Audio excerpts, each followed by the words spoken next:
Hello! నమస్తే మిత్రులారా. మీరు తెలంగాణ గవర్నమెంట్ జాబ్ కోసం ఎదురు చూస్తున్నారా? అయితే వెంటనే ఈ నోటిఫికేషన్ చూడండి. Telangana state level police recruitment board ద్వారా టీఎస్ఆర్టీసీలో అంటే తెలంగాణ స్టేట్ ఆర్టీసీలో మనకి technical supervisor and traffic supervisor trainee jobs అయితే పడ్డాయి.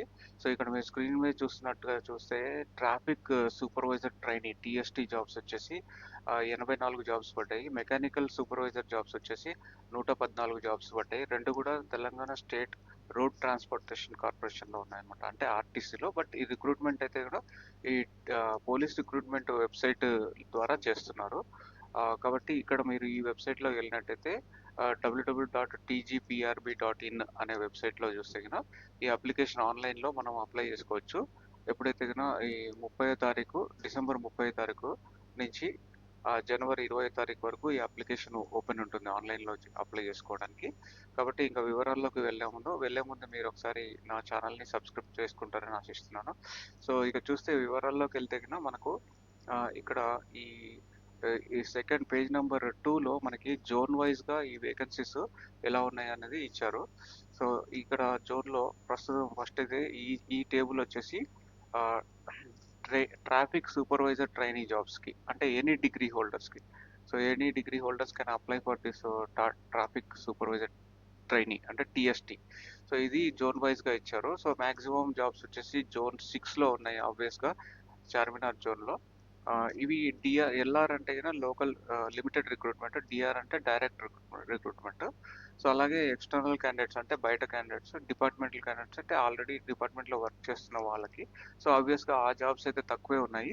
బట్ డైరెక్ట్ రిక్రూట్మెంట్‌లో చూసుకుంటే మనము సో, జోన్ వైస్‌గా ఇచ్చారు. జోన్ 1-6. సో, మాక్సిమం జోన్ 6లో ఉన్నాయి.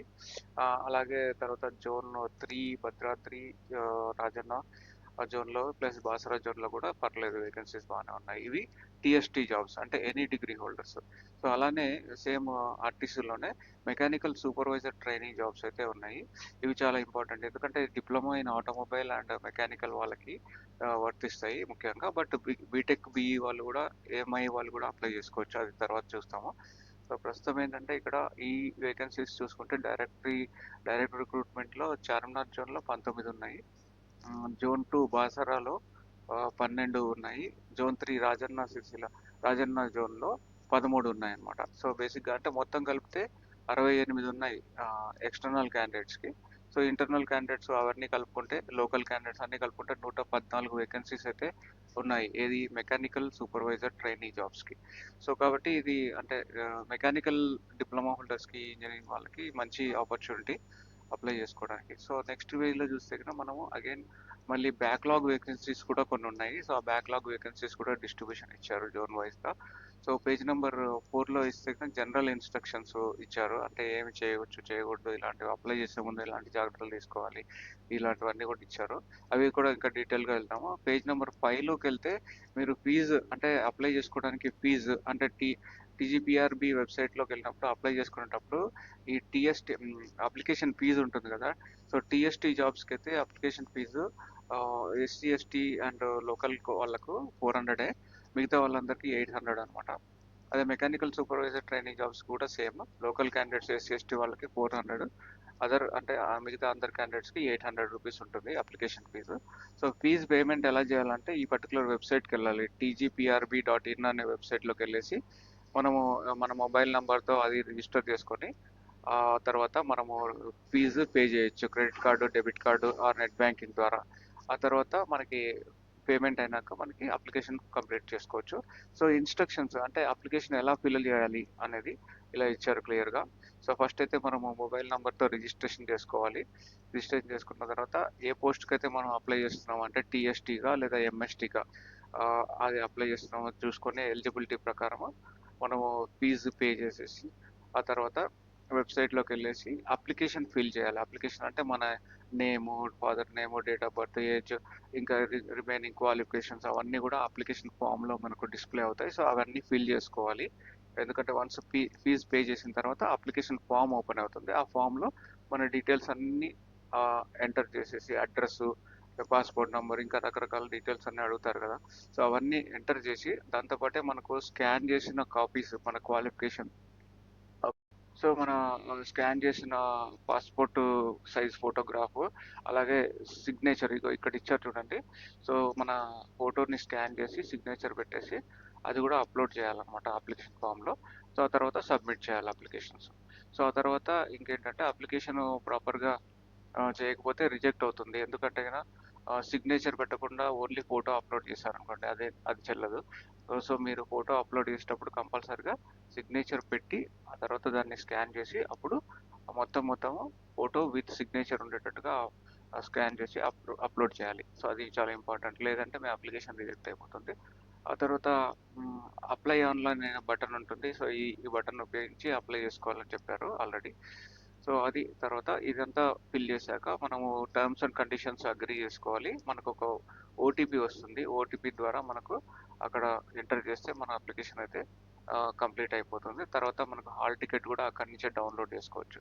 తర్వాత ఇది మన క్వాలిఫికేషన్ రిలేటెడ్ డాక్యుమెంట్స్ ఇవన్నీ కూడా అప్‌లోడ్ చేసుకోవాలి. సబ్మిట్ చేయాలి. సో, అవేవేవి సబ్మిట్ చేయాలంటే ఎస్ఎస్‌సి తర్వాత degree, diploma certificates, study certificates, ఆ స్టడీ సర్టిఫికేట్స్ ఎంఆర్ఓ నుంచి తీసుకోవాలి. క్యాస్ట్ సర్టిఫికేట్స్, ఆ తర్వాత ఇన్‌కమ్ సర్టిఫికేట్స్, ఆ తర్వాత ఈడబ్ల్యూఎస్ అంటే ఎకనామికల్లీ వీకర్ సెక్షన్ వాళ్ళు ఉంటే వాళ్ళ సర్టిఫికేట్స్, తర్వాత ఇంకా ఇవన్నీ కూడా మనకు సర్వీస్ సర్టిఫికేట్ ఒకవేళ ఏమైనా ఎక్స్పీరియన్స్ ఉంటే అవి. సో, ముఖ్యంగా caste certificate, income certificate, EWS certificate, age, study certificate, qualification certificates అన్నీ కూడా అప్‌లోడ్ చేయాలన్నమాట. అది. తర్వాత మనకి ఇక్కడ లోకల్‌లో ఇలా కొన్ని రూల్స్ అండ్ రెగ్యులేషన్స్ ఉంటాయి రిక్రూట్‌మెంట్ చేసేటప్పుడు లోకల్ వాళ్ళకి, నాన్ లోకల్ వాళ్ళకి. అవన్నీ కూడా ఆర్టీసీ వాళ్ళు వాళ్ళ చేతిలో ఉంటాయి. సో, అది కొంచెం మార్పులు, చేర్పులు చేయొచ్చు అని చెప్తున్నారు. సో, అలాగే మనం చూసుకుంటే రిజర్వేషన్స్ అయితే అప్లికేబుల్ ఉంటాయి. So, as per the government order ప్రకారము క్యాస్ట్ వైస్ రిజర్వేషన్స్ ఉంటాయి. అట్ ది సేమ్ టైమ్ అంటే బీసీ వాళ్ళకి రిజర్వేషన్స్ ఉంటాయి. At the same time SC, ST వాళ్ళకి రిజర్వేషన్స్ ఉంటాయి. అట్లనే ఏజ్‌లో కూడా రిలాక్సేషన్స్ ఉంటాయి. ఆ తర్వాత ఈడబ్ల్యూఎస్ వాళ్ళకి కూడా రిజర్వేషన్స్ ఉంటాయి అన్నమాట. నంబర్ ఆఫ్ వేకెన్సీస్‌లో. ఎందుకంటే ఎకనామికల్లీ వీకర్ సర్టిఫికేట్ ఉంటే వాళ్ళకు కూడా రిజర్వేషన్ అప్లికబుల్ ఉంటది. అదేవిధంగా ఉమెన్స్ కూడా 33% వేకెన్సీస్‌కి ఉమెన్ రిజర్వేషన్ అయితే ఉంది.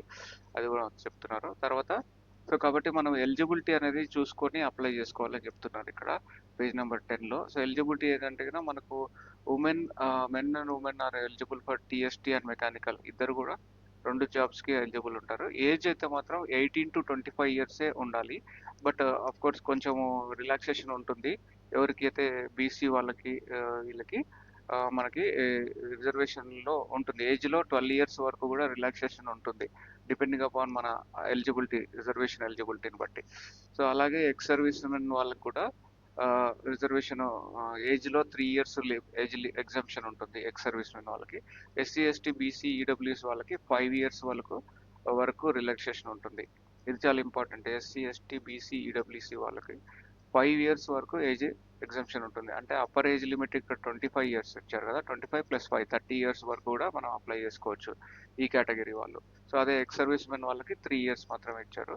సో, అది. తర్వాత డిపార్ట్మెంటల్ క్యాండిడేట్స్‌కి 45 ఇయర్స్ వరకు ఉంది. అది డిపార్ట్మెంటల్ క్యాండిడేట్స్‌కి. తర్వాత మెయిన్ ఇక్కడ వచ్చేసి ఎడ్యుకేషన్ క్వాలిఫికేషన్స్ ఏంటంటే టీఎస్టీ అంటే నార్మల్ ట్రాఫిక్ సూపర్వైజర్ ట్రైనీస్‌కి అయితే మాత్రం ఎనీ డిగ్రీ అన్నమాట. ఎనీ డిగ్రీ వాళ్ళు అప్లై చేసుకోవచ్చు టీఎస్టీ జాబ్‌కి. అలాగే ఎంఎస్టీ జాబ్ అంటే మెకానికల్ సూపర్వైజర్ ట్రైనీ వాళ్ళకి మాత్రం diploma in automobile and diploma in mechanical engineering ఉండాలి.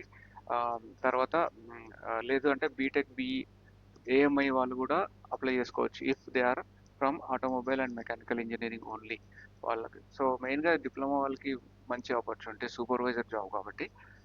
లేదు బీటెక్ ఉంటే వాళ్ళు కూడా అప్లై చేసుకోవచ్చు. తర్వాత మెడికల్ స్టాండర్డ్స్ చాలా ఇంపార్టెంట్. సో, ఈ పర్టికులర్ జాబ్స్‌కి main traffic and mechanical supervisors కాబట్టి వాళ్ళకి ఐ సైట్, తర్వాత ఫిజికల్ ఎగ్జామినేషన్, హైట్, వెయిట్, తర్వాత ఐ టెస్ట్, ఐ విజన్, ఇది తర్వాత కలర్ బ్లైండ్‌నెస్ ఉండకూడదు. సో, ఇలాంటివన్నీ చాలా స్ట్రిక్ట్‌గా ఉంటాయి. సో, కాబట్టి మీరు కంపల్సరీగా మీరు ఇది మీట్ అయితేనే అప్లై చేసుకోండి. ఎందుకంటే లేదంటే మెడికల్‌లో రిజెక్ట్ అయితే మరి బాగుండదు తర్వాత. కాబట్టి అది. సో, సెలక్షన్ ప్రొసీజర్ వచ్చేసి ఈ ఎగ్జామ్ అయితే ఉంటుంది. ఈ ఎగ్జామ్‌లో మనకి ఇచ్చారు 200 మార్క్స్‌కి ఎగ్జామ్ ఉంటుంది. 3 అవర్స్ డ్యూరేషన్ ఉంటుంది ఎగ్జామ్. సో కాబట్టి ఈ ఎగ్జామ్లో ఇది మనకి engineering aptitude, supervisor aptitude, numerical, reasoning, English, general knowledge aptitude ఇవన్నీ కూడా టెస్ట్ చేస్తారు ఎగ్జామ్లో. సో ఫ్రెండ్స్, ఇది సెలెక్షన్ ప్రొసీజర్. మెయిన్గా రిటర్న్ టెస్ట్ ఎగ్జామినేషన్ ఉంటుంది, 200 మార్క్స్కి ఉంటుంది క్వశ్చన్ పేపరు, 3 అవర్స్ డ్యూరేషన్ ఉంటుంది. సో అయితే కొంచెం ఏంటంటే ఇంజనీరింగ్ వాళ్ళకి అంటే మెకానికల్ సూపర్వైజర్ ట్రైనింగ్ జాబ్స్కి మాత్రం ఇంజనీరింగ్ యాప్టిట్యూడ్ అనేది ఉంటుంది. మామూలు ట్రాఫిక్ సూపర్వైజర్ వాళ్ళకి దాని ప్లేస్లో మనకి న్యూమరికల్ యాప్టిట్యూడ్ అనేది ఉంటుంది. సో మిగతా అంతా సేమ్ అనమాట. సో కాబట్టి engineering, mechanical engineering, automobile engineering వాళ్ళు ఈ ఇంజనీరింగ్ యాప్టిట్యూడ్ ఎంసీక్యూస్ బాగా ప్రాక్టీస్ చేయాలి. ఆ తర్వాత కొన్ని రూల్స్ అండ్ రెగ్యులేషన్స్ ఇచ్చారు. బబ్లింగ్ రూల్స్ అంటే ఎగ్జామ్ అటెండ్ అయ్యేటప్పుడు ఎట్లా ఆన్సర్ చేయాలి, బబ్లింగ్ ఎలా చేయాలి, ఓఎంఆర్ షీట్స్ గురించి అవన్నీ కూడా డీటెయిల్స్ ఇక్కడ ఇచ్చారు. సో అది ఎనీ ఎగ్జామ్ అయినా అలాగే ఉంటుంది కాబట్టి అది. తర్వాత సెలెక్షన్. సో మెయిన్ ఏంటంటే క్యాండిడేట్ సెలెక్షన్ వెళ్ళి purely based on the written examination. Return ఎగ్జామినేషన్లో వచ్చిన మార్క్స్ 200 మార్క్స్ ఎన్ని వచ్చాయి, ఆ మెరిట్ మీదనే ఆధారపడే మనకి ఉంటుంది సెలెక్షను. అది సో బేసిక్గా జోన్ వైజ్ డిస్ట్రిబ్యూషన్ అయితే ఉంటుంది. సో కాబట్టి ఇద్దరు ఈక్వల్గా వచ్చారనుకోండి మార్క్స్, సపోజ్ ఇద్దరు క్యాండిడేట్స్కి, సో అప్పుడు ఎలా చేస్తారు అనేది అంటే ఆ పర్టికులర్ కేటగిరీలో ఉన్న మార్క్స్ని ప్రయారిటీ తీసుకుంటారు. సో అది ఇచ్చారు. తర్వాత ఇన్స్ట్రక్షన్స్ కేర్ఫుల్గా చదివి ఎగ్జామ్ రాయాలి. సర్టిఫికేట్స్ వెరిఫికేషన్ అయితే కంపల్సరీ ఉంటుంది.